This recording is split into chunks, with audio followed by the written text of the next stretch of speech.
Hello everybody. I want to talk a little bit about leadership, and I'm going to be talking about a few of the principles from Orrin Woodward and my book, Launching a Leadership Revolution.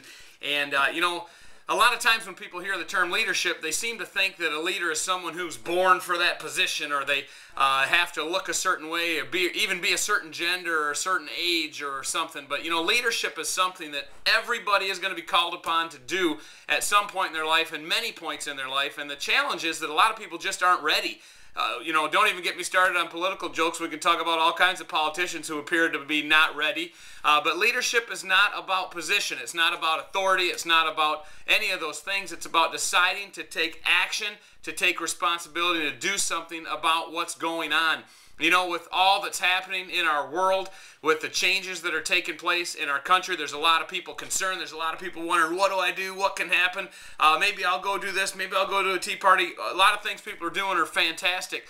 But there's something called the ripple effect of leadership, and that's when one person decides to take a stand and do something, and the results of that has a ramification that goes bigger than what that person could have even imagined.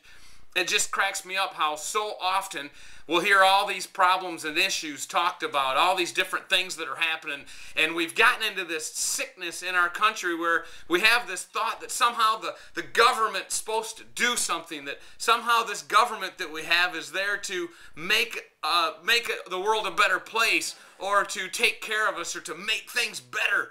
And that's not what the government's supposed to do. When the founders of our country built this government, or birthed it, I should say, it's been built up like a humongous pile of landfill for a long time now. But what they originally concepted was a government that would be chained down, that would be restrained from hurting the people and from encroaching on their freedoms. And the founding fathers were, and I shouldn't even say fathers, Abigail Adams was another famous founder, and they're calling her one of the founding fathers.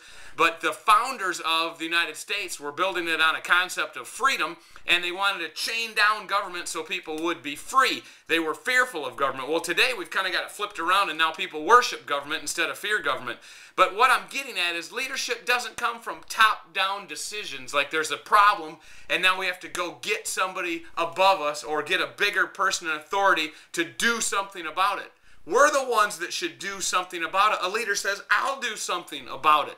And, real problems are going to be solved from grassroots level, from the bottom up, when people take responsibility and they do something on their own. They take responsibility to make changes and attack the status quo. That's what leadership is all about. You can read about it in Launching the Leadership Revolution. It's all in here. And we're just excited about how many people are responding to this message and joining the leadership revolution. Come join us. You can make a difference no matter who you are, where you are. You can make it count with who you are, what you have, where you're at in the moment.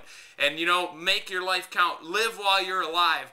One of my favorite quotes is from William Wallace. Mel Gibson played the part. Actually, he wasn't even very Scottish, but you get what I'm saying when he says, every man lives, not every man really dies. Well, let's make sure we leaders out there are really living while we're alive.